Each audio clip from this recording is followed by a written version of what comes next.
Shabbat Shalom. I'm pretty sure that we're going to make history right now. Just want to clue you in on what's going to happen. I don't think this has ever been done before. Probably not here, not in Congregation Beth Yeshurun. I'm very excited.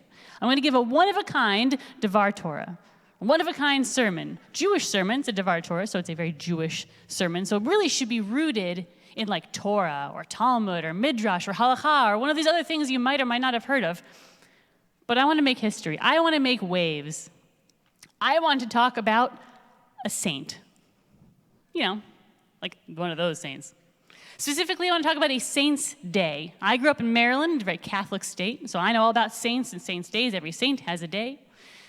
I want to talk about a specific Saints' Day. And you don't have to be familiar, though. You don't have to be a very, an expert on Catholicism or even Christianity to know about the Saints' Day that I want to talk about. Now, this Saints' Day is next week, is next Friday specifically. But I'm not giving the sermon next Friday. It's one of these guys. So I have to talk about it today. Next week, the Saints' Day that we are all going to be celebrating. Any guesses? Oh, see, you must have grown up in Maryland too. You're right, exactly, Valentine's Day. Valentine's Day is next Friday. And for a holiday that is ostensibly all about love, Valentine's Day gets very little love. I'm sorry to say it. 86% of Americans celebrate the 4th of July. We spend billions on barbecue that year. Billions. They've done studies. 85% of Americans sit down to Thanksgiving dinner. It's the most traveled day of the entire year in this country. Everyone wants to travel, spend Thanksgiving with their families. Valentine's Day? Ooh. For people who are younger than 50, 33% are excited. 33%, a third of people 50 and under are excited. People over 50, 16% are excited for Valentine's Day. Poor Valentine's Day. It doesn't get any love. But why? It's all about love. And who doesn't love love? It's a day that's dedicated to, that is all about love. Expressing love to everyone you care about, your partners or your parents, your friends, kids, pets, according to the greeting card section at Target that I was at. Taking them to dinner, buying them presents, showing them that you love them, that you appreciate them, that you care about them. And we should love it, because it should be strengthening our relationships. It's the be-all, end-all of days to proclaim your love and devotion. We should love Valentine's Day. But the numbers don't lie. We don't. But why? Why don't we love Valentine's Day? I'm going to be a rabbi for, a minute, because I actually think the answer to that question is in the Torah. Now, the Torah is full of all sorts of spectacular, awe-inspiring, laws of nature-defying events.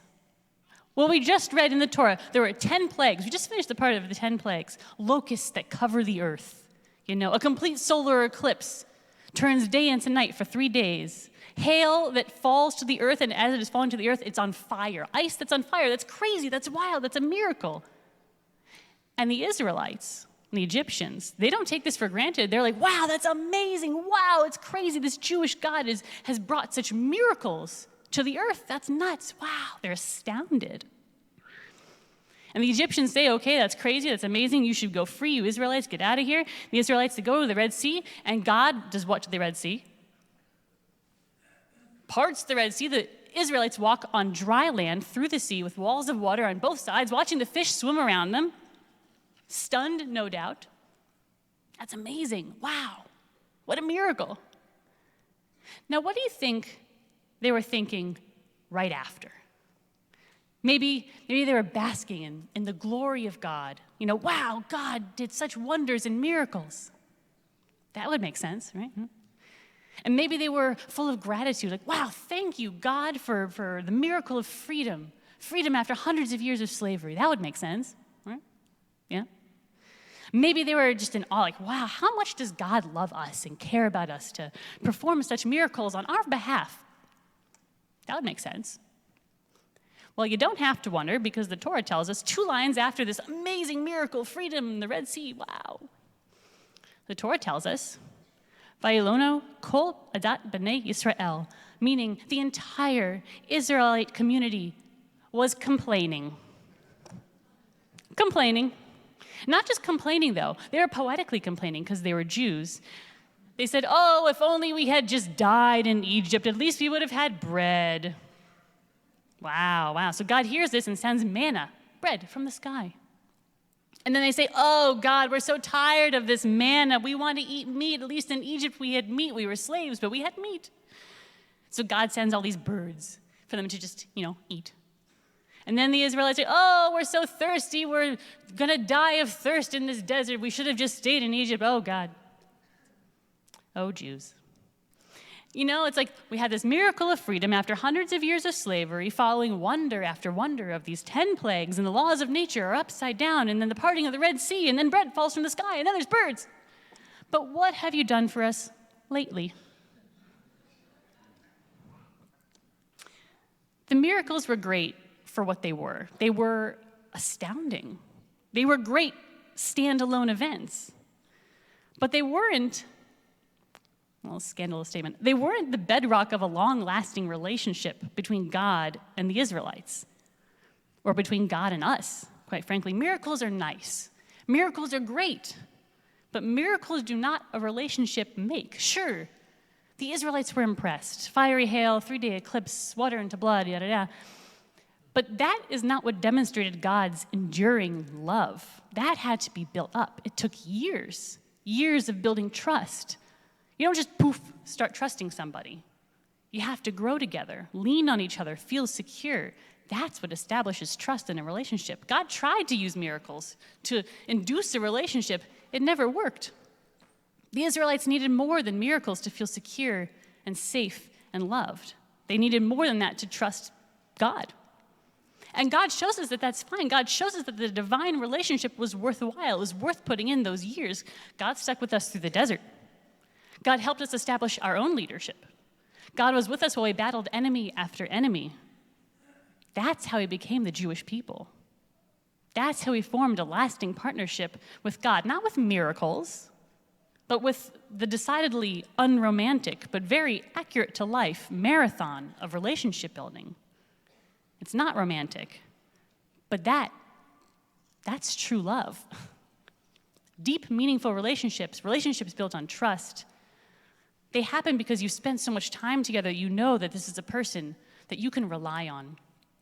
This is a person who will hold your confidences, who will give you solid advice, who has a shoulder for you to lean on when times are tough, who makes you feel safe.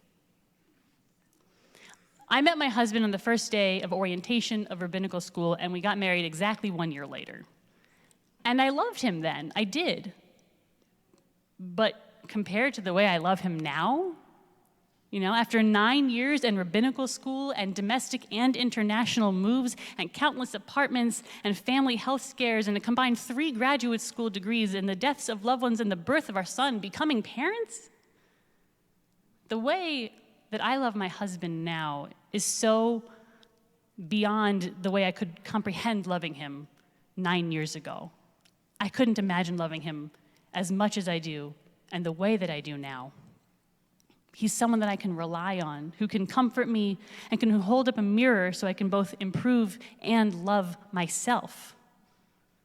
What's a bouquet of flowers and a box of chocolates compared to that?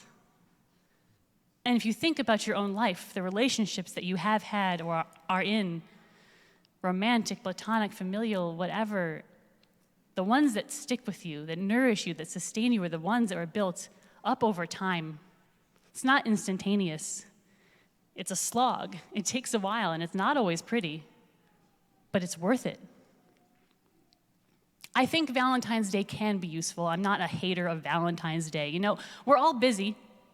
We're all very busy people. We have school and work and kids and families, and Valentine's Day is a day we can dedicate time to us and our relationships. Time we can set aside to spend with those that we love, and a reminder to ourselves to tell the people we love that we love them, and to show them that we love them. And I think that is great. I think that we don't like Valentine's Day because there's so much pressure on this one day to show your love, this one day, prove your love on that one day. And we think to ourselves, and fairly so, how can I encapsulate all of my feelings for this person or these people in one day, in one card, in one gift? That's the problem with miracles. They're wonderful, but they're hollow. They can be hollow. They can be hollow if that's all there is to them. Valentine's Day is hollow if we don't take the time all the rest of the year to show our appreciation for the people that we love. The people who Mr. Rogers would say have loved us into existence. Because relationships take time to form, and they deserve more than one day of recognition and appreciation as well. I hope that you let all the people you love, your partners, your parents, your friends, and sure, even your pets, I hope you let everyone you love know how much you love them on Valentine's Day. And even more than that, I hope you let them know all year long as well. Happy Valentine's Day and Shabbat Shalom.